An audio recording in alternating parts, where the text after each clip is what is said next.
Buenos días amigos, hoy martes 18 de julio de este año 2019.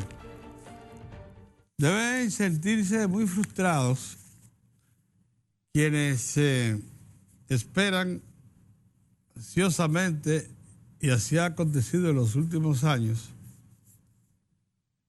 que con cada reunión de la superestructura del Partido de la Liberación Dominicana se genere una expresión clara de división allí entre su alto liderazgo. De nuevo quedaron abanicando la brisa quienes esperaban una tormenta en la dirección del PLD que abriera paso a opciones opositoras o a cualquier otra iniciativa que provenga del exterior del PLD. El PLD celebró anoche su comité político en una semana que hay que decir que es crucial, ciertamente, porque la semana próxima ya cierra el plazo para las reservas, o sea, los puestos que cada partido reserva a los aliados, y además porque se agota el tiempo para cualquier iniciativa que tenga que ver con acciones grandes, como por ejemplo la convocatoria a las reformas constitucionales, eso es cierto. Mientras tanto, el PLD decidió anoche, y eso es lo que importa, el comité político del PLD, reservar para los aliados la cuota de representantes congresual y municipal que tienen actualmente.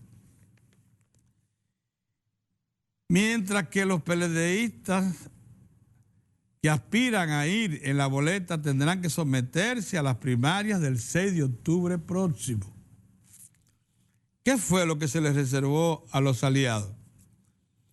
Se les reservó 2 senadurías. La senaduría de la provincia de Altagracia, que todos saben que está representada por el señor Amable Aristi, en representación del Partido Liberal Reformista, y la senaduría por la provincia Sánchez Ramírez, que le fue reservada al PRD y que hasta el momento ha estado desempeñando el señor Félix Vázquez, alto dirigente de ese partido. Los otros puestos que se les reservaron a los aliados son las 22 diputaciones, de las cuales 17 le han sido reservadas al PRD, 30 alcaldías y 46 distritos municipales, que es la cuota que tiene actualmente. Entre las alcaldías que fueron reservadas al PRD por parte del Partido de la Liberación Dominicana, o sea, que el PLD no va a presentar propuestas. Ya dijimos que no lo va a hacer tampoco en la provincia de Altagracia y en la provincia de Sánchez Ramírez. Entre las alcaldías que le fueron reservadas al PRD por el PLD están Los Alcarrizos y Santo Domingo Oeste. Por cierto, ayer estaba con nosotros aquí el alcalde de Los Alcarrizos, del PRD, que ahora es secretario general del partido. Todo indica, por tanto, que el PRD se conserva como una pieza clave en la alianza con el Partido de la Liberación Dominicana y que estos asuntos quedaron claramente delimitados en la reunión de ayer, que por cierto lo ratificará cuando entregue el 22, o sea, a final de esta semana, ya formalmente los puestos reservados a la Junta Central Electoral para que eso quede registrado. Las localidades que se reservan, porque los nombres se inscribirán después. Esto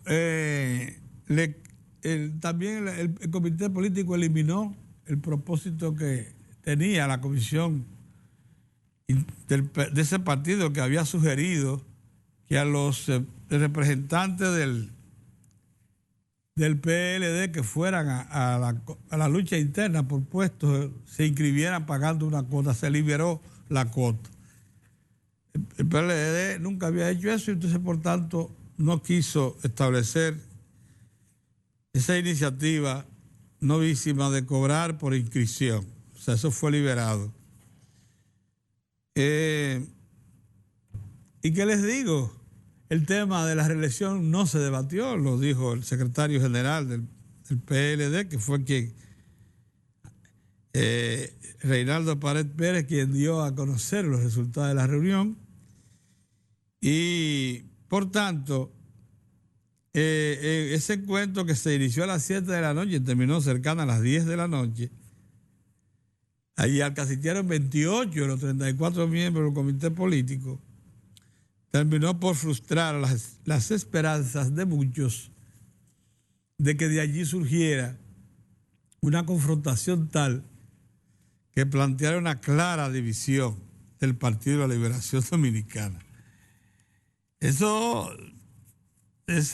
intención, esa vocación de la oposición de propiciar la división del PLD se ha venido repitiendo por varios años y nunca llega a materializar. Aunque no se puede negar, es cierto que ya allí están claramente delimitadas dos grandes fuerzas políticas y otras más pequeñas, pero dependientes de las otras dos grandes. La que encabeza el doctor Leonel Fernández y la que encabeza el presidente de la República, Danilo Medina. O sea, dos grandes fuerzas políticas que se debaten, que se confrontan en un ambiente, según parece, de convivencia, porque no se ha producido lo que se llama una confrontación tal que impida que estos dos señores que están ahí en pantalla, miren la noche conversando ahí, que muchos esperan que en algún momento se confronten de tal forma que ni siquiera se comuniquen, pero cada vez que usted los ve que se juntan, se comunican, como dirigentes políticos maduros que son. Así es que vamos a ver qué pasa. Mientras tanto, lo único que salió claro de la reunión de anoche es que el PLD tiene reservada una cuota importante de representación congresional al Partido Revolucionario Dominicano, aliado que es en este momento, y que todas las partes en la dirección de ese partido están de acuerdo con preservar esa presencia, esa alianza, y esa es la que parece que va a materializar cuando se oficialice ahora el 22 de este mes la entrega formal del listado a la Junta Central Electoral. Así que esperemos, porque esta que es una semana que pudiera dar por terminada, por definida la problemática interna del PLD, todavía le faltan unos días, así que vamos a esperar que concluya. Miren, el Banco Central de la República Dominicana, que ha estado muy activo en estos días, obligado por la circunstancia de que, como es un año preelectoral, se ponen a correr bolas interesadas acerca del presente y futuro inmediato de la economía dominicana.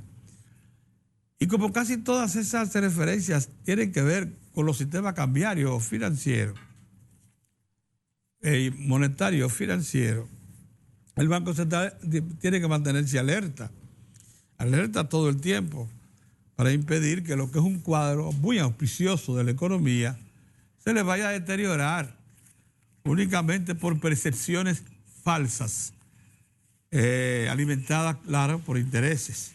Así es que ayer emitió una declaración en la que hizo saber que espera que las medidas monetarias recientes impulsen la economía por encima de su potencial, y coincide con la proyección del Fondo Monetario Internacional de que el Producto Interno Bruto crecerá en torno a un 5.5 a 5%, que es el potencial, para luego desacelerarse a un 5%. Usted bajar de 5.5 a un 5%, Es una desaceleración, pues, ciertamente ya la economía nuestra, cuando muestra esas pequeñas variaciones, se la puede considerar desaceleración porque es grande ya. Es una economía que está adquiriendo volumen. Y por eso es que usted ve que cuando una economía de las grandes de verdad, las que están en la primera línea de la economía mundial, baja una décima, o sea, 2.7, bajó a 2.6, una décima, se la considera en plan desacelerada, pero eso es porque son volúmenes tan grandes que aquí eso no tendría esa significación, pero ya si estamos hablando de medio punto porcentual, que es lo que se espera que acontezca para el año 2020, entonces estamos hablando de otra cosa. Por este año, tal como lo predice el Fondo Monetario y las autoridades del Banco Central están de acuerdo, la economía va a crecer entre un 5.5 a un 5, y eso es bueno. Pero ese 5.5 es el objetivo a superar incluso. Sin embargo, el Banco Central observa que hay un riesgo y es referido a la inflación. Cree que la sequía y los ajustes salariales hacia el alza, ya el Estado, como ustedes saben, incrementó los salarios. El salario mínimo del Estado se duplicó. Acuérdense que el Estado tiene 550,000 empleados. Y si bien no todos están en salario mínimo, sino una proporción, cuando usted duplica el salario mínimo y lo lleva de 5,000 a 10,000 pesos y le incrementa desde un día hasta un 20% a la escala superior, entonces usted está impactando ciertamente la capacidad de compra y el circulante en una masa importante de la población. Lo mismo pasaría si los procesos de negociación que tiene el sector privado materializan y tienen que materializar con un incremento salarial que se habla desde un 10 hasta un 25%. Esas cosas tienen efectos inflacionarios. ¿Cuál? Bueno, que en vez del 1.7% que cerró la inflación el año pasado, 1.2%, suba a 3%, que es exactamente el -1 que proyectan las autoridades para el año. La proyección es el -1 o +1. 3, 4%, -1 o +1. Entonces, el 4% aquí caería un -1 a 3%. Eso es razonable, tiene ciertos efectos inflacionarios, pero no catastróficos, no tan sensible como para reducir de manera considerable la capacidad adquisitiva del salario. La reducción también que observa el Banco Central previsible y que va a incrementar precios es la de la producción agropecuaria. Solamente en el sector bananero se registra está ya documentado un 39.4% de reducción de producción. Eso es importante porque reduce no solamente la oferta, sino que también reduce los ingresos del país de moneda dura. Y la sequía, por efecto de la sequía, que es lo que se prevé, que la sequía provoque reducciones no lo hizo considerablemente en el arroz, porque por ventura la zona cosechera de mayor importancia, que es la que está concentrada en la desembocadura del Yuna, en ese delta amplísimo que tiene el Yuna, que alcanza 3 provincias, Duarte, Sánchez Ramírez y María Trinidad Sánchez. Esa planicie, que es la principal cultivadora de arroz del país, ahí se produjo normal la cosecha. Es más, fue frondosa, pero se redujo, sin embargo, en la línea. Se redujo, sin embargo, en el Valle de San Juan, que son zonas que están destinadas a tener que liberarse del cultivo del arroz, porque no hay agua allí, en ninguno de los dos sitios garantizada. Entonces, hay otros víveres, plátanos, o sea, yuca y otros que, si bien se mantuvieron la provisión, pero encarecieron porque hubo una reducción en la oferta. Entonces, el Banco Central prevé todo eso presionará la inflación, pero en lo que se refiere, ¿no?, a otras expectativas de la economía, se van a mantener tanto como para garantizar el 5.5 que prevé el Fondo Monetario Internacional de crecimiento para este año. Me parece razonable el análisis que hace el Banco Central de la República Dominicana. Creo que también es provechoso que sepamos que ese incremento de salario, tanto en el sector público como el que se avisora en el sector privado, combinado con la sequía, va a incrementar un poco los precios, por tanto la inflación. Y si estamos preparados para eso, no nos sorprende, y hacemos los ajustes presupuestarios, personales, familiares, a tiempo, esto quizás no cause mayores daños. Buenos días, don Mozart. Bueno, abanicaron la brisa los que esperaban que anoche se produjera una división, una expresa confrontación de los dos grandes sectores que disputan el liderazgo. No, la oposición y algunos medios que hicieron también proyecciones, pero todo marcha, parece que dentro de lo que es la normalidad dentro del PLD. Pedro, no diga eso. Ahí no hay ninguna normalidad. Normalidad, ¿cómo tú vas a decir eso?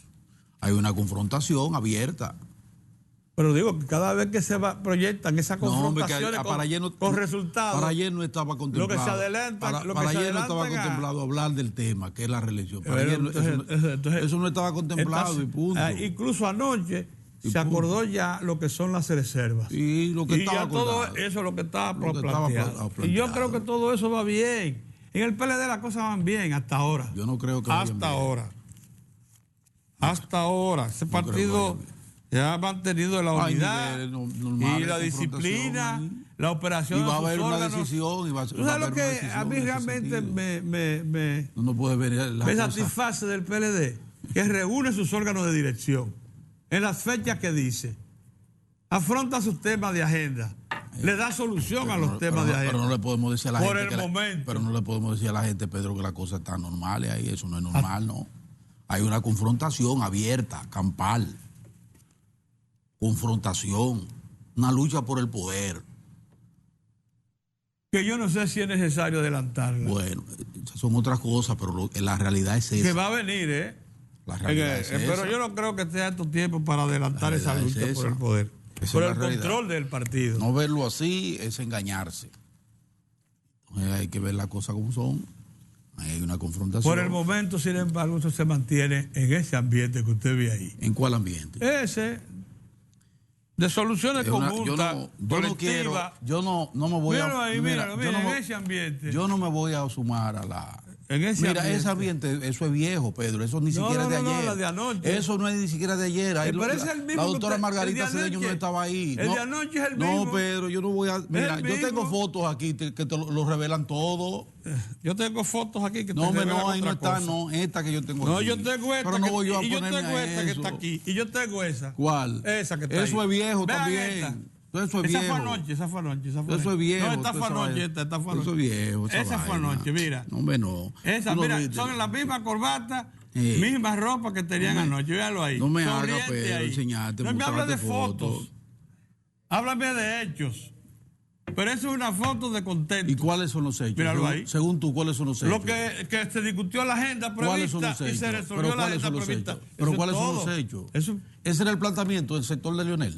Yo no sé, Monza. Pero entonces, yo lo que ¿cómo que tú no sabes? Que la gente pero se no, resolvió. Sí, pero no diga que la cosa está normal, Pedro, que no es tan normal en el PLD. Hay una confrontación en el PLD abierta. Yo no digo que el PLD opera de manera normal. El PLD, hay una confrontación, como institución política, reúne sus órganos. Como lo hacen los demás partidos. Como lo hacen los demás partidos. O el PRM no lo hace igual. Decide en y el PRD no lo hace igual. Y el Partido Reformista no lo hace igual. Igual que los otros partidos. Cumpliendo con la ley electoral. Pero tú crees que el PLD es intocable. No, en el PLD hay una confrontación abierta. Pero las hay en todas partes. Abierta. Una gran crispación. Un choque. Una crisis. Esa es la realidad. Bueno. Esa es la realidad, porque nosotros no nos vamos a dejar pantallar. Eso puede ser. Eso puede ser. Eso es así. Un deseo generalizado eso es de así. Mucha gente, pero yo no todavía no alcanzo a ver esa división. Bueno, pues está ahí. Yo no he hablado de división. No he hablado de eso. Solo está diciendo tú. Estoy hablando de confrontación. Yo no la veo. De confrontación. Digo, definitiva no la veo. De confrontación. Lucha de intereses tiene que haber. No, de confrontación. Hay una posibilidad de repostulación del presidente si él lo decide, y eso es rechazado por el sector de Leonel, que no lo quiere. Planteamiento que bueno, eso es una confrontación. Incluso yo quiero que tú veas esas redes, las cosas que se están diciendo por ahí y las cosas que se están mandando en contra de propios compañeros, acusándolos. Entonces no me vengas tú con eso. Yo no me voy a prestar a engañifa. Dice a nombre de la armonía y nada de esa vaina. La armonía que la busquen ellos. No, que la busquen ellos. Pero está bueno ya esa vaina. No hay una confrontación, una lucha por el poder en el PLD. Y se están usando armas de todo tipo. De todo tipo. Y moviendo recursos. Y del Estado no. Y fuera del Estado también. No, moviendo recursos de todo tipo. De todo tipo también. Sí, locales e internacionales. Exactamente. Es una lucha por el poder. Bueno, entonces no diga que la cosa está normal, Pedro. No, que los partidos operan según la normativa como todos los partidos. Como todos los partidos que están operando. El PLD es el de el PRM está operando bien. El PRD está operando bien. El Partido Reformista todos están planteándose de acuerdo a lo que disponen las dos leyes, la ley electoral y la ley de partido político. Lo demás es cháchara. El PLD es partido oficial. Eso es así. Es el que tiene que operar. Eso es normalmente. Así. Eso es así. No todos tienen que operar eficientemente. Y ese es el que les reclama. Porque el sistema de partido hay que preservarlo. Sí. Todos deben operar eficientemente. Y el PLD es el que les reclama. Todos. El país les reclama mayor responsabilidad pública y es el que lo está haciendo. Todos. Como partido cumpliendo con la normativa. Buenos días. Miren. Justo en la semana pasada nosotros tuvimos aquí la grata visita de la persona que está encargado del proyecto, o uno de los que está encargado del proyecto Domingo Sabio, que es Domingo Contreras, un proyecto urbano importante que va a conllevar cambios importantes en el Gran Santo Domingo, porque de muchas maneras toca municipios del Santo Domingo Norte, Santo Domingo Este y el Distrito Nacional. Se trata, así en términos generales, del rescate de la Río Sama y de la Isabela, y con ello del rescate de la dignidad, de la salud, de la preservación del ambiente, de una considerable cantidad de familias y sectores impactados por un río altamente afluentes que están y sus afluentes altamente contaminados, y a los que se tratan de buscársele ya por primera vez en firme una solución. Además del peligro que afrontan los que viven a la orilla de esos ríos. Ese proceso se inició con sacar de los AMA esos talleres donde muchos embarcaciones viejas se lanzaban allí. Se desguazaban ahí con todo lo que eso implica en materia de contaminante. Ese proceso se llevó a cabo con mucha eficiencia, se logró desplazar eso de allí. Hemos visto iniciativas continuas de limpieza del ese factor contaminante que son las lilas, producto de la contaminación. Ha habido ahí una mancomunidad de esfuerzo público-privada que nosotros aplaudimos, pero sin embargo, en términos generales, la situación, los elementos causales de esa grave contaminación que afecta a ese maravilloso río que es el Osama, están ahí latentes. Hay dos grandes proyectos en curso que apuntan a darle solución definitiva a eso. Por un lado está la planta de tratamiento de residuos líquidos que está construyendo la Corporación de Acueducto y Alcantarillado, el de la Sursa, que va a recoger todo ese lixiviado y le va a impedir que muchos de esos contaminantes subterráneos vayan a dar al río, por un lado.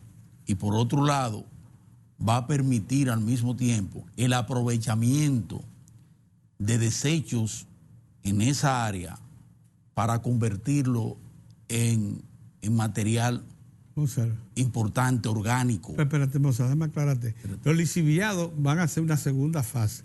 Lo que se van a recoger son las aguas que depositan en el subsuelo unos 450,000 hogares que están a ambos lados de los ríos, que la van a intubar. Incluso acuérdate que se va a tirar una tubería. Si ya se tiró la tubería, solo le faltan las bombas para impulsar, primero colectar esas aguas, impulsarla por una tubería y mandarla a la planta de tratamiento. Y limpiarla y devolverla limpia al río. Entonces, los lixiviados pero eso es los lixiviados del vertedero. Del vertedero. Es una segunda fase, sí. Exactamente.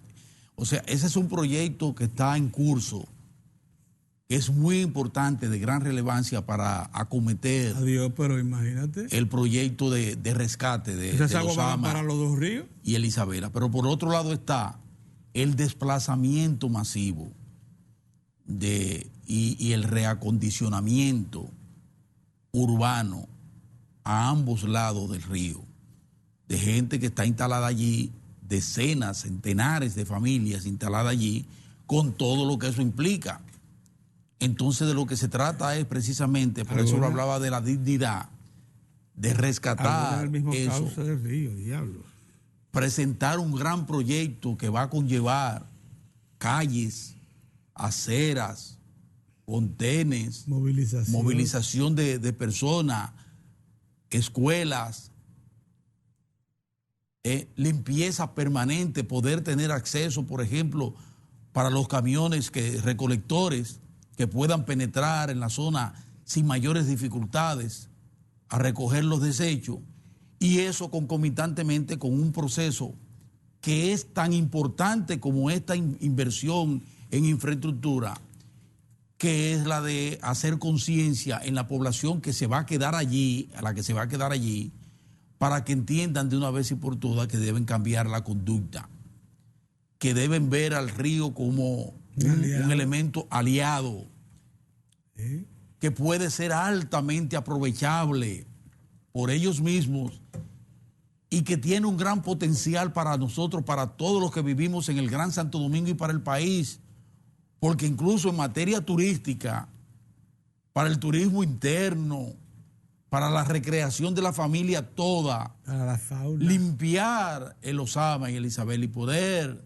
transitar, pasar por ello, disfrutar de todo aquel ambiente. De la fauna que ahí hay. La fauna, todo eso es calidad de vida. Sí, claro que sí, claro. Y es una forma también de que podamos hablar bien y hablen bien de nosotros mismos, como gente que estamos en condiciones, como otras naciones, de aprovechar sus ríos, sus recursos naturales, aprovecharlo al máximo. Pero dicen que, y yo lo noté y tú lo notaste y se lo preguntamos a Domingo Contreras, que eso está un poco lento.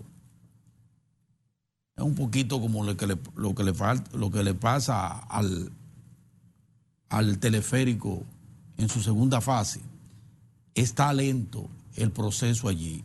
Domingo trató de explicar digo que se está desmovilizando que se está desmovilizando, que ha habido situaciones, pero que eso está en marcha. Que los estudios... Eso está en marcha, eso está bien. Yo creo que por donde habría que empezar, o para acelerar eso, es ver en qué están los proyectos colaterales que había con eso. La incorporación de capital privado interesado en ser parte de todo ese proceso de reurbanización de toda esa zona, para lo cual se dieron facilidades del Estado hace tiempo que iban en esa dirección. Incluso hay recursos presupuestarios. Y recursos que ya están presupuestados para esos fines, especializados para eso.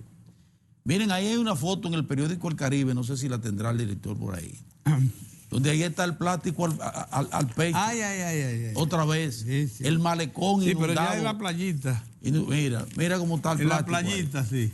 Mire cómo está el plástico, pero eso es... Eso ya cruzó el cruzó porque ya salió. Desde que abren. Sí, desde que abren allá el puente. Eso en el mar. Que es donde se para todo eso. Inmediatamente. ¿Dónde va a dar eso? Al malecón. Sí, mira. Al malecón. Y ahí estamos, ahorita viene una brigada de obra pública a fajarse ahí, estudiantes, a disponer la limpieza, pero en eso vamos a estar siempre. ¿Por qué? Porque hay que atacar las causas por las cuales, ¿de dónde viene todo ese plástico? Todos esos desechos, ¿de dónde ustedes creen que viene? Precisamente lo que estoy diciendo. De los residentes. Y empresas que hay, Pedro, que siguen depositando todos esos desechos plásticos en pequeños afluentes. Tú no has visto por Arroyo Hondo, donde hay cañadas repletas. Se ha identificado que viene de las alturas ya, de los Amas. De los Amas, desde arriba. Viene todo ese plástico, toda esa basura. Viene de allá. Va al río y finalmente se colocan ahí un lugar que acaba de ser, por ejemplo, ahí donde está Montesino, Pedrito, eso lo han rescatado muy bien, hay que reconocer eso a la alcaldía del Distrito Nacional, que rescató la plaza hermosísima de Montesino. Bueno, todo eso, ¿qué ve la gente? ¿Qué puede ver la gente? ¿Qué puede anotar la gente? Ese tipo de cosas. Esas son de las cosas que nosotros debemos atacar. Esa es la famosa Por otro lado, Pedro, creo que le vendría bien al país, y le vendría bien al gobierno, y le vendría bien a la CDE, y le vendría bien a Punta Catalina, que nos den un repasito al país en torno al proceso que lleva Punta Catalina, que se habían dado 12 días para pagar la primera planta, pero yo creo que esos 12 días se amplían, y entonces se está abriendo ya un espacio de muchísimas conjeturas, que nosotros la conjetura, eso nosotros le tememos. A nosotros nos gusta que las cosas se informen, se digan, se transparenten, de forma y manera que no haya espacio para la especulación malsana. Y como ahí está de por medio una empresa con una imagen bastante deteriorada como es Odebrecht, y Odebrecht ya está declarándose en quiebra por allá, por Brasil. Pero está bien, tú dices, eso no es nada, pero eso dices tú. Una pequeña deuda de 21,000 millones de dólares. Nada más. Pero entonces, cuando tú vienes aquí, el Estado brasileño, y tú sientes que primero apagones, que haya borbotones por la salida de plantas, y porque además no está aportando lo que estuvo aportando durante unos días, semanas. Punta Catalina, su primera planta, estaba aportando una considerable cantidad de mega que llegaron a colocarse en el sistema. Al apagarse Punta Catalina para un procedimiento, que eso está establecido, para un procedimiento, e iniciar el proceso para la segunda planta, bueno, eso se juntó con la salida de varias plantas del sector generador, y ha venido precisamente en el momento en que el calor nos está agobiando a todos. Entonces eso se ha sumado y se están registrando severos, prolongados apagones en diferentes puntos del país, que con el calor y con los dimes y te diré, se tornan insufribles, hombre. Entonces a la gente eso la saca de quicio. Pero dijiste que se ha dado paso, Mozart, a especulaciones, y déjame decirte y lamentarlo al mismo tiempo. Los dos principales directivos de la Asociación Dominicana de la Industria Eléctrica concedieron una entrevista especial a Diario Libre y le informaron que ellos disponen de 270 megavatios que el sector eléctrico oficial se niega a usar, alegando que son muy caros y que pudieran influir. Pero dicen que a eso se agrega las altas pérdidas del sector comercializador del Estado. Sí. Ellos dicen que, por ejemplo, pero no refirieron ni a Edesur ni a Edenorte, que es bueno que ustedes sepan, decimos nosotros hoy aquí, que han reducido su pérdida a un 24%, una y la otra 22%, pero solo mencionan a AES, a la EDESTE, que ciertamente sus pérdidas están rondando el 30%. Solo mencionan a EDESTE, no a las otras dos, que han bajado de un 30 a un 22 y a un 24, sí. Pero mencionan a EDESTE. En una acción, como dijiste, manipuladora de una situación crítica, que ellos saben muy bien lo que está aconteciendo. Oigan lo que pasa. Esos señores dicen que ellos tienen 270 megavatios. Sector privado. ¿Cómo que ellos lo están ofertando? Ese es el asunto. Ellos quieren que le garanticen un precio y que le garanticen entrega por un periodo determinado. Ah, no, pero si no. Pero oigan en qué momento lo hace, para que ustedes vean cómo el sector privado en este país pierde cada vez más crédito para ser un aliado fiable del Estado. Oigan esto. Ellos lo hacen en el momento en que estamos en la antesala de cumplir con el proceso de puesta a prueba de la central Punta Catalina con sus 2 unidades. Todos sabemos que Punta Catalina estaba prevista a entrar entre agosto a septiembre, incluso las 2 unidades ya, con 720 megavatios mínimos. Pero todos sabemos además que se está construyendo un gasoducto que va a llevar gas natural desde Andrés Boca Chica hasta San Pedro de Macorís, donde hay alrededor de 800 megavatios que en este momento para producir energía procesan gasoil, en el caso de Coyentris, que son 300 megavatios, que el Estado prefiere mantenerlo apagado y solo usarlo en situaciones de mucha emergencia, porque son muy caros. O Bunkersea, que es petróleo todavía con calor, con poder calórico y bastante caro. Ambos energéticos mucho más caros que el gas natural. Ese gasoducto, el que pasa por la autopista del Coral, lo ve que está bastante avanzado. Ya llegaron las tuberías, ya las alinearon, las van a soterrar. Ese gasoducto se supone que va a estar a finales de año conjuntamente con Punta Catalina. En ese momento le decimos a ustedes con propiedad, no con supuesto, no con propiedad, los apagones muy probable que se han reducido a su mínima expresión a finales de este año. ¿A qué quiere adelantar? ¿Para qué se ejerce esta presión? ¿Por qué se saca de mantenimiento o limpieza o lo que se quiera unidades ahora y se provocan esos apagones y esa situación insufrible que menciona Mozart? Para presionar que la energía que se va a quedar como energía fría, o sea, no utilizable, solo en caso de emergencia, tenga contrato garantizado desde ahora. Y esté, aunque sea cara, en el sistema cuando no se la va a necesitar. Eso es toda la presión que se está ejerciendo.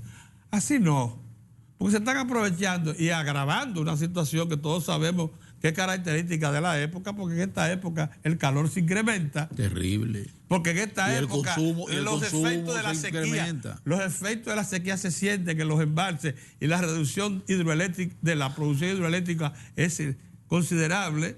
Entonces, en estos tiempos, sacar unidades para mantenimiento y reclamar eso que se está haciendo y además manipular la realidad de su sector distribución, eso es grave. Para mí, una muestra clara de que no son fiables. Esos amigos no vienen mañana por aquí. Yo no sé cuándo van a venir, pero yo quisiera decirlo con claridad. Nuestros buenos amigos de la ADIA no van a venir por aquí. No, la semana que viene. ¿La semana que viene? Sí, Lo vamos a tener. Porque sería bueno conversar con ellos para ver. Pero mientras tanto, uno de fresco aquí, yo vuelvo y le sugiero ahora a nuestro gran amigo Rubén Villara y a la gente de Punta Catalina que hablen que se digan algo, que le digan por lo menos al país dónde está en este punto, en qué punto está Punta Catalina. Detalles técnicos y de procedimiento que se lo den al país, Pedro. Tú ves cómo tú estás abordando el tema. Sí. El otro componente, el componente que cita Pedro, está bien, de confrontación y de decirle al sector privado lo que tiene que decirle. Eso es otra cosa. Está bien, si ustedes no quieren tratar. No, pero por lo menos. Ellos dan su versión. Pero por lo menos ustedes, porque yo sé cómo son de delicados frente al sector privado. Yo no entiendo eso. Lo entiendo. Pero por lo menos díganle al país, miren, se ha prolongado un poquito más el cierre de operación de la primera planta por esta razón. Sí, porque los 10 días, de los 12 días que tú hablaste, ya se agotaron. Ya se agotaron, entonces explíquenlo. Y sigue la insuficiencia. Explíquenlo. Digo, por el amor Punta de Catalina, Dios. La número 1 fuera. Explíquenlo. Y entonces digan, y el caso de la otra, cuando va a entrar, explíquenlo también. No permitan que comience la especulación y comiencen a decir que fue que se explotó una caldera, porque aquí se dice de todo, aquí somos estrambóticos. Y comienza la gente a especular y mientras la hacha va y viene otro ruido terrible en un país que necesita tranquilidad para continuar con la agenda nacional. Entonces no alimenten eso con silencio, no. Vamos a decir al país por dónde anda, y se le informa. Y así la gente se saca sus conclusiones. Escucha al sector privado que está diciendo su verdad. Sí. Que dice, tengo 200 y no me lo quieren comprar y por eso hay apagones. Y además son ineficientes en la distribución. Pero esa es la versión de ellos. Tienen todo el derecho, están defendiendo sus capitales, sus plantas y sus contratos. Por tanto, dicen que los apagones son programados. Exacto. Pero entonces ustedes, que son el Estado, díganle al país cuál es la versión. Sí, es verdad. Solo hay una campana ahora mismo en el ambiente. Exacto. Es verdad. Eso no puede ser. Yo no quiero que Bichara y el equipito de Bichara, el equipo de pero ¿qué es la verdad? Vaya a creer que nosotros no le sacamos el guante, ni se lo vamos a dejar de sacar a favor de ellos.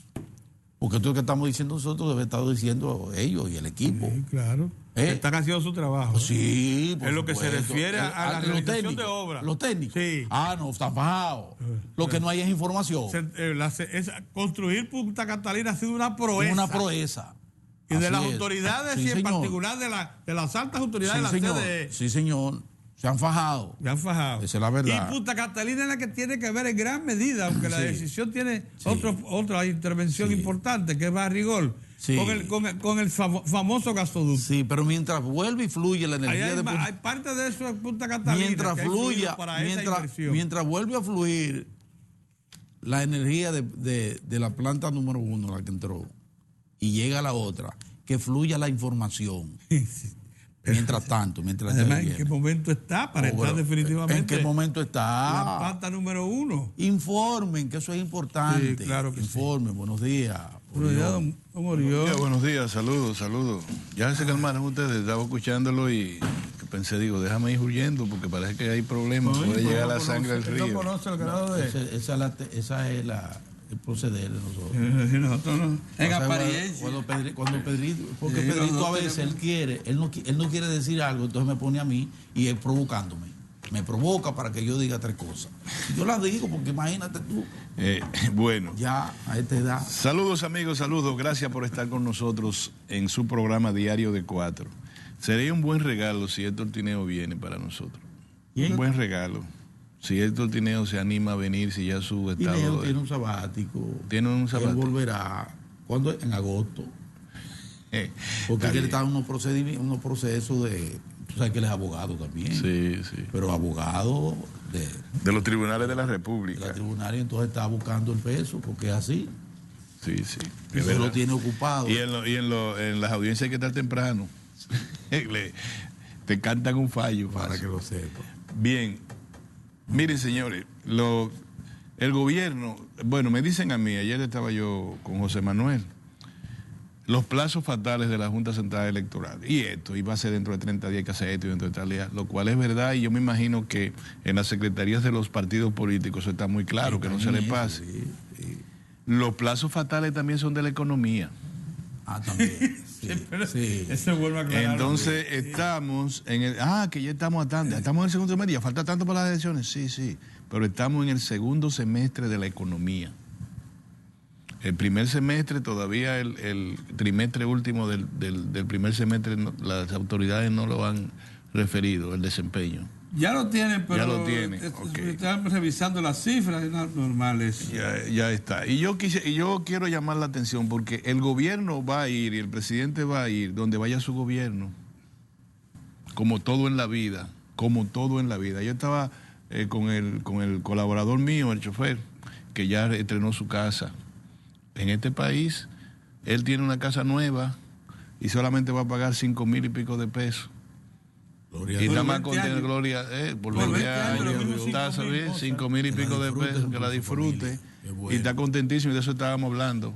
Bueno. Aparte de decirle que la limpieza es salud. Y de explicarle que y él encantado. Me dice, mi casa está nueva. Digo, sí está nueva, pero se te pone vieja pronto si tú no haces el mantenimiento adecuado, la limpieza adecuada, etcétera. Pero lo va a hacer. Es lo mismo para todo. Yo quisiera llamarle a ustedes la atención. Quizá uno se acerque demasiado a la objetividad. El presidente Danilo Medina va a ir donde vaya su gobierno. Bien. No va a ir solo. Decir, no, mire, el gobierno se derrumbó, pero yo estoy aquí. No. Va a ir donde vaya su gobierno. Exactamente. Y la agenda del gobierno no se puede descuidar. Porque la agenda del gobierno es la agenda del país. En suma, en concreto, es la agenda del país. Entonces, cuando uno ve el tema político, uno le dice, sí, mira, Mozart y Pedro, mírenme el tema político, pero Juan y Manuel, mírenme la agenda del gobierno. Y vamos a ver, ustedes hablaron de la agenda del partido y la agenda política, pero también está la agenda económica. Por ejemplo, ¿no creen ustedes que es un jueguito la campaña contra el turismo? Que es la campaña contra el gentilicio dominicano, se llega contra el gentilicio. Lo que hizo el gobierno, yo le quiero explicar eso, el gobierno de Canadá. Eso es una expresión del lobismo tal que el texto de la advertencia que hace el gobierno a sus ciudadanos para cuidarse cuando vengan a la República Dominicana de la inseguridad, ese texto no es un texto de Estado, es una nota de prensa hecha adecuadamente, es un propósito de hacer daño. Eso tuvo que ver no con el Ejecutivo, eso tuvo que ver con por la el lado industria turística. Sí, pero el lobismo se hizo por el lado o de la Cancillería o donde sea, pero se nota que fue una cosa de, mira, esto hay que ponerlo porque puede ser en Zambumbia, para no decir República Dominicana, hay una cuestión rara ahí, entonces para que estén yendo muchos turistas, para que no haya una problema. Sí, mándalo de oficio. O sea, no hubo un interés, una preocupación. La Embajada de Canadá nunca en la República Dominicana ha expresado nada negativo contra sus ciudadanos. Uno llega, si uno quiere especular, uno dice, bueno, los canadienses están siempre más cerca de los haitianos que de nosotros. Pero eso no puede ser un motivo para nada. Ahora, cuando es un texto, si fíjate cómo los americanos le dicen, muy puntuales respecto a los ciudadanos americanos, los ciudadanos estadounidenses que vengan a la República Dominicana en tal cosa, no se puede, en tal cosa. Aquí le dijeron, desde cuando llegan hasta cuando se van tienen peligro, según ellos. Bueno, esto debe ser diablo el país. Perdóneme la expresión que le digo. No, son africanos. Es decir, uno se tiene que sentir indignado por ese tipo de planteamiento. Si usted llega, le van a robar su cartera, le van a robar esto, le van a robar aquello. Cuando llegue al aeropuerto, le van a robar también. Cuando le estén revisando, le van a robar. Y seguramente cuando esté en el avión y en el aire, le van a robar hasta que salga del espacio aéreo de la República Dominicana. Virtualmente es lo que han dicho. Entonces, eso es lobismo. Claro. Eso no creo yo que la Embajada de Canadá en la República Dominicana haya tenido el tupé de redactar un documento, pero en el escrito, porque la preocupación, ok, cada quien que se preocupe, pero la forma en que está preocupado, es decir, en la casa de Pedro, desde que usted entra, desde que usted se para en la puerta, es posible que lo muerda el perro. Pero si usted sigue, es posible que 3 gatos que tiene ahí lo lleven. Y es posible que Pimpín, el pollo, le picotee. También. Y es posible que Pedro lo atraque a uno. Y cuando salga, tenga cuidado con Sonia. Así no. Así no. Así no. Entonces, me dicen que ya el gobierno, directamente el presidente Danilo Medina ha contratado el gobierno, por expresa disposición del presidente Danilo Medina, una agencia de manejo de crisis, en este caso de una crisis reputacional de la República Dominicana, que obviamente, yo no sé por qué somos tan ingenuos, un país que ha generado decenas y decenas de millones de dólares el turismo en los últimos años. ¿Es así?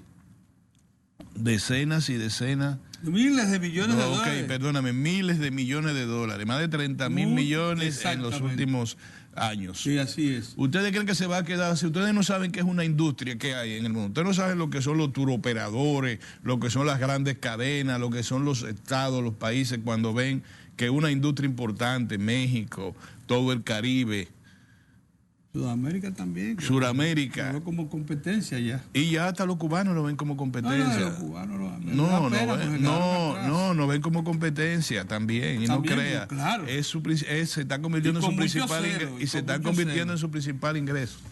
Entonces, esa agenda, yo la noté, digo, venga, ¿por qué no se están dando cuenta de lo que está pasando? Ayer me dijeron que el presidente directamente dijo, el catálogo que le dieron de suplidor en ese aspecto, una agencia muy competente, con capacidad de reunirse con todos los directores de periódicos en los Estados Unidos, con las revistas especializadas, y de manejar la agenda dominicana en términos de reputación en el turismo, se puede hacer.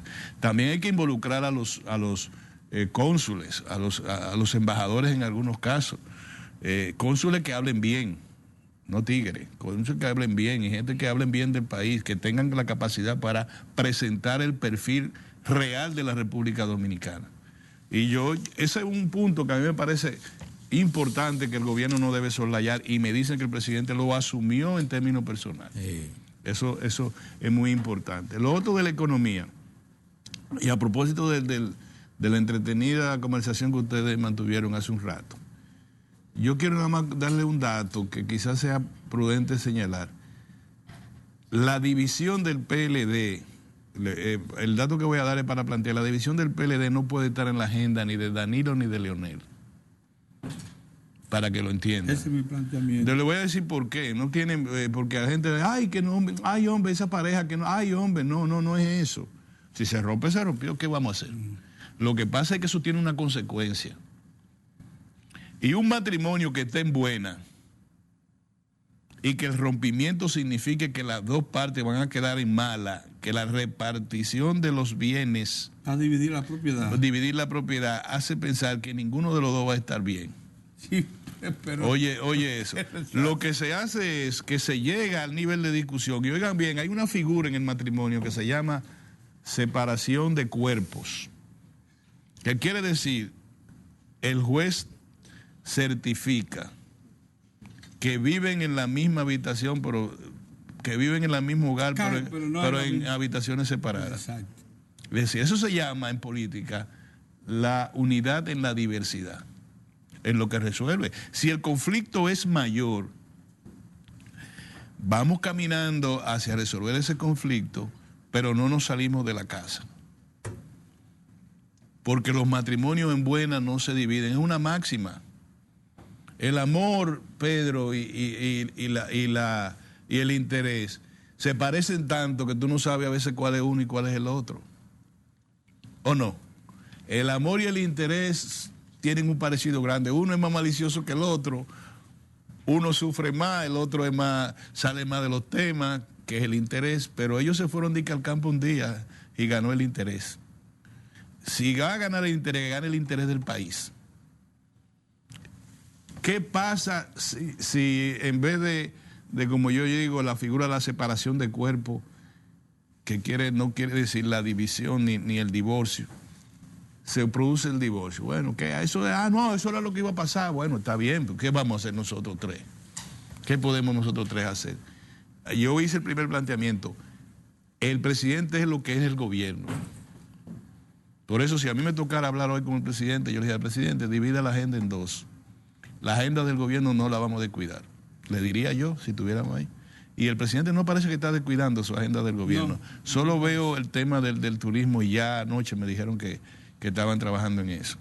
Pero no lo veo, yo veo que está yendo a todas sus actividades, y especialmente en el turismo ha inaugurado varias, ha participado. En sitios alejados, realmente difíciles de llegar. Entonces, lo que quisiera señalarle a ustedes, ¿qué pasaría con el divorcio? ¿Qué pasaría si el PLD se inhabilita para el país? Se inhabilita desde el gobierno. Porque, señores, aquí hay algunos señores inhábiles mentales que jamás nos van a entender a nosotros tres. No. Jamás nos van a entender. Oiga lo que acabo de decir. ¿Qué pasaría el país si desde el poder el PLD se vuelve inhábil para conducir el país? ¿Qué pasaría?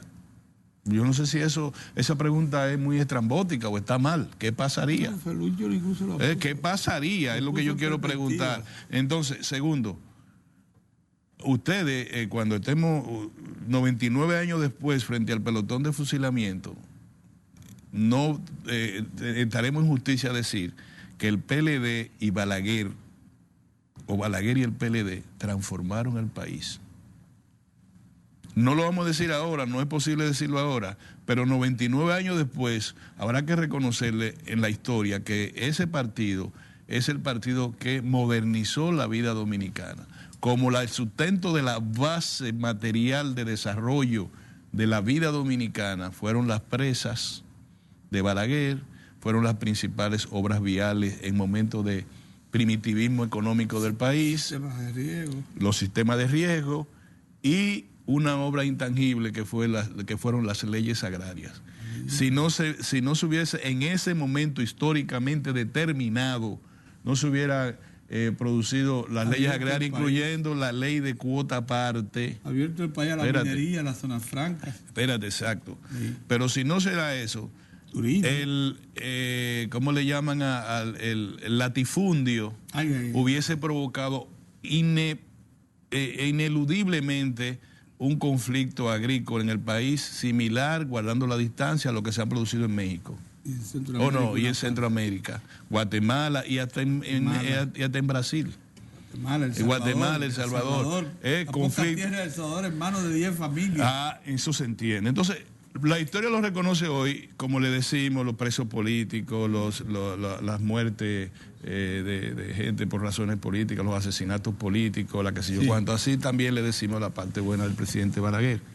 Entonces, y lo que tú señalaste, la minería y demás. Sí. Pero las presas fueron el sustento del desarrollo siguiente del país, ¿o no? Ok.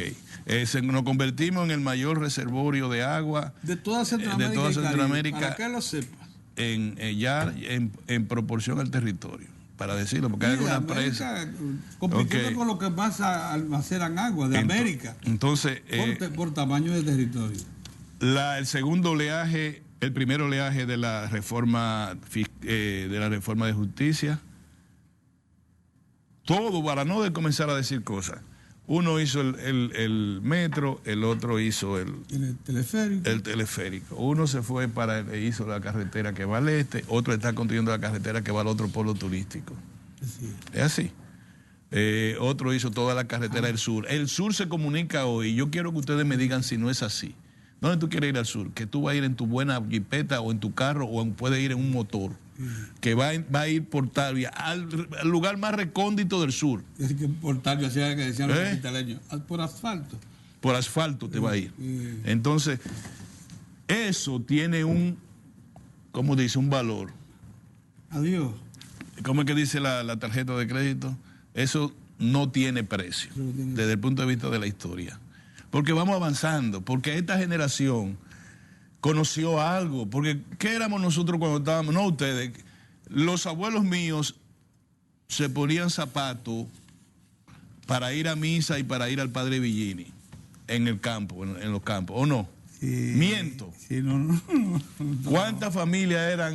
Yo me acuerdo en San Francisco de Macorís, cuando iba de vacaciones, un señor que se llamaba Ventura Grullón, que una vez me monté en su guagua cobrando la leche la leche, por un lado, porque yo era muy afable como estudiante, y él me decía, mira para este lado, eso era la carretera de Nagua, de San Francisco de Macorís a Nagua, mira para la derecha, ¿viste? Ahora mira para la izquierda, todo eso es mío.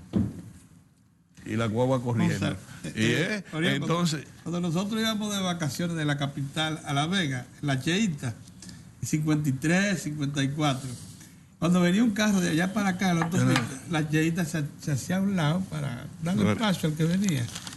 Y lógicamente eso era 20. Salíamos de madrugada, y llegábamos a las 12 del día a La Vega.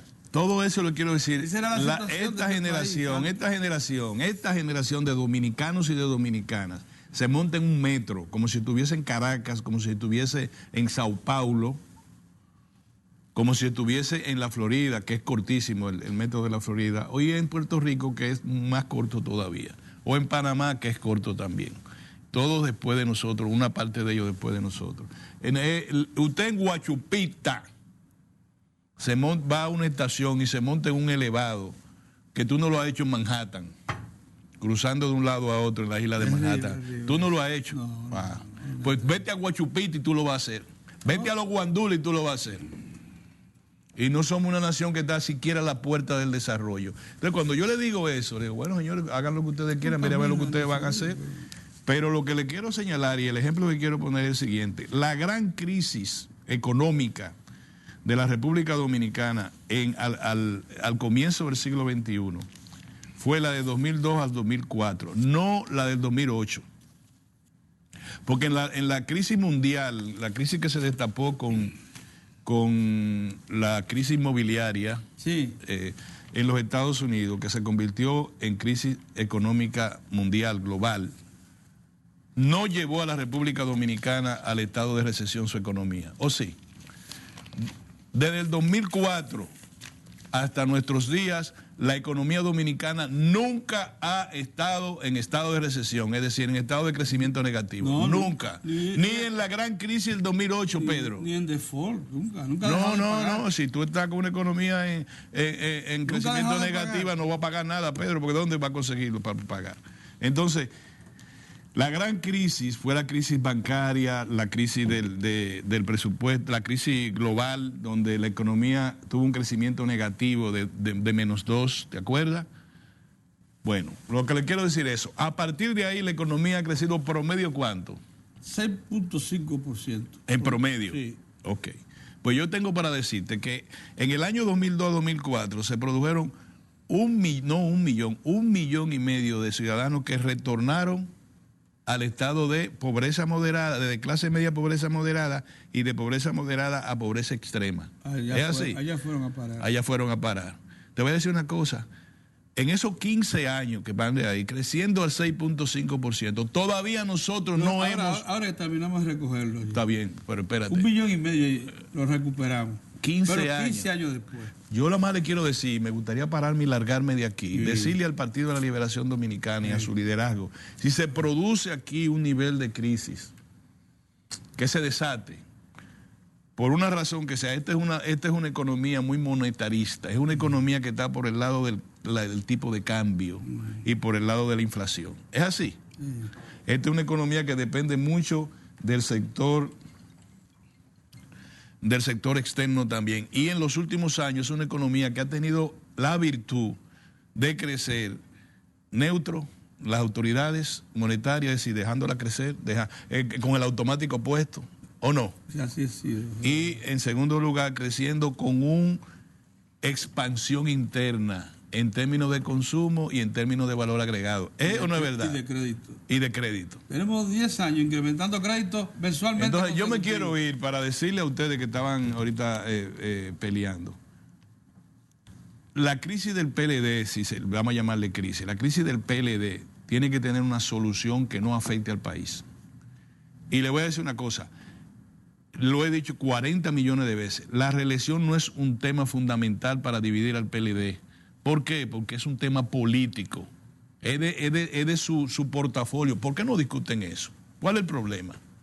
Que se va a acabar el país, que si yo cuánto. No, el país puede le puede ir peor al país si el PLD en el gobierno se divide.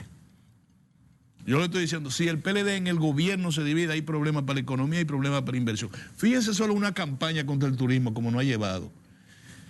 Estamos hablando de que se están cancelando de manera muy preocupante reservaciones que había que tener. Y estamos hablando de que el sector turístico podría pasar a los días en cuando era HL la oferta, porque al tú no tener una habitación hotelera nunca puede estar vacía. Tiene que darte hasta para el costo. Entonces, si tú vienes y tú dices, bueno, no podemos... O cierra el hotel, o cierra la instalación. Y va a una pérdida de más de 100 millones de dólares. Esa es la situación del sector hotelero. Entonces, para que se entienda eso, el país tiene 3 o 4 grandes líderes que capacidad de decisoria, no tiene más. 2 de ellos están en el PLD. Los grandes líderes de este país son los empresarios, los que te quieren decidir. Y la única vez de los últimos 15 años que el liderato político le ha podido decir siquiera al sector empresarial, un momentito, tampoco así. Es ahora. Si no, dígame, cuando estaba Peña Gómez, en paz descanse, gran líder del país, detrás de él habían 2, ¿cuántos empresarios habían? No mencione nombres, ¿o no? Yo te lo puedo mencionar, pero no mencione, pero no. Del líder más grande de masa que ha dado la República Dominicana, detrás tenían sus empresarios. Y empresarios fueron los líderes. Antonio Guzmán. Se puso en peligro el vicepresidente de Salvador, que murió. Tú buscas, eran los empresarios. Este país está yendo a una clase política desde el 2004 para acá. Y ahora el empresariado está metido de lleno en esto, ¿o no?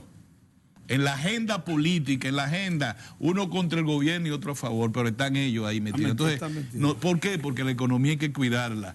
En este segundo semestre, y me voy a terminar con esto, señores, yo veo 2 agendas, la agenda política, pero veo la agenda económica. Yo quiero que siga la inversión, yo quiero que sigan los 2.500, 2.600 millones de dólares en inversión extranjera directa. Yo quiero que el turismo no baje su capacidad, yo quiero que las remesas. La Virgen de la Altagracia ayuda a este país. ¿Tú sabes lo que está pasando? Que contra toda la previsión, incluso búscate el Fondo Monetario, que advierte sobre un incremento del petróleo. El petróleo está a $53 el barril. Y se va a mantener así, porque la Virgen nos ayuda. Miren, muchachos, agárrense de ahí. Yo no sé lo que está pasando con los iraníes y con qué sé yo cuánto y con Arabia Saudita. Por aquí el petróleo está a $53 el barril, que es un alivio dentro de la gravedad del precio. El petróleo ha bajado, el precio interno de los combustibles ha bajado más de 20 pesos en las últimas semanas. Eso es bueno. El país está en el PLD, se lo estoy diciendo. No es verdad que el Partido Revolucionario Moderno ha madurado todavía como para ser el partido del Estado. En este momento, una situación de emergencia política lo podría poner a las puertas del Palacio, pero no es verdad todavía. Y lo estamos hablando con la sinceridad en las manos para que entiendan. Y para que entienda al presidente Danilo Medina, lo único que le digo desde aquí es que ande con su gobierno a mano. El gobierno. Yo, ¿a dónde que yo voy? Aquí está mi gobierno. Todo en orden. Y al sector del PLD, que no entiendan, ¿cómo es que se dice? La soga o la tuerca no se puede llevar hasta que se corra. Y cuando hay 2 animales, para no decir 2 cosas, uno quiere comer de aquí, el otro de aquí, y se ponen así. Lo correcto es que dejen la cuerda, la agarren de un solo lado, coman de este lado y después coman del otro. Sí. Digo yo. Vámonos a un cambio, mira, señores. Antes de irnos, yo quisiera mostrar esta fotografía porque es de mucha significación en lo que tiene que ver con el Gran Santo Domingo. Miren, esa es la avenida de circunvalación externa, la que sale del puerto de Jaina y que está prevista a conectar las 3 regiones, sur, norte y este. Es una obra importante. ¿Sabe qué hizo ayer? Ayer arribó ya conectó allá. ¿A dónde? A la autopista de Samaná. ¿Asfaltada? Sí. ¿O el trecho? Mírala ahí asfaltada, mira. Ay, mamacita. Esa obra, hace unos días yo tuve que ir por la zona de San Isidro y vi que ella estaba cruzando por ahí y me sorprendí el ritmo de trabajo y la calidad de trabajo. que hay ahí. O sea, yo puedo ir, si yo esa salgo... obra es extraordinaria. Porque están preparando... Esa obra va a sacar toda esa carga que usted ve pasando por la capital, que sale de los puertos de Jaina Occidental y Jaina Oriental, que son dos puertos, la gente se equivoca con eso. Y también los que vienen de Boca Chica para acá. También eso van a dar la vuelta así, vea. Va a salir por fuera. Por fuera, para no penetrar a... Es una obra extraordinaria. No, y también nos ahorra tiempo a todos. La dejo de ese tamaño. Eso es progreso. Eso es progreso. Caramba, si la gente entendiera. Vamos a un cambio. Sí.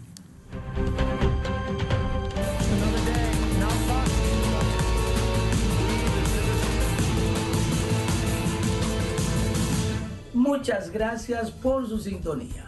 Nuestro planeta está siendo expuesto a diferentes situaciones, advirtiéndonos que debemos estar preparados para cualquier eventualidad.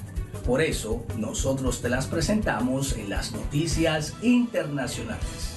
Primeras detenciones masivas tras el aumento de los controles migratorios en México. Cerca de 800 personas indocumentadas fueron arrestadas en el estado de Veracruz tras ser descubiertas cuando viajaban en 4 camiones. Se trata de uno de los golpes más importantes a la inmigración irregular de los últimos meses. Esta operación se produce tras ponerse en marcha el nuevo plan de control migratorio, cuyo fin es frenar la llegada masiva de migrantes a la frontera estadounidense, como resultado de la advertencia de Donald Trump, que amenazó a su vecino con la imposición de aranceles si México no frenaba el flujo migratorio. El gobierno de Andrés Manuel López Obrador firmó un acuerdo con Washington el 7 de junio para reforzar los controles. En los próximos días finalizará el despliegue de unos 6,000 agentes de la recién estrenada Guardia Nacional Mexicana en la frontera con Guatemala, frontera que sigue atravesando miles de centroamericanos.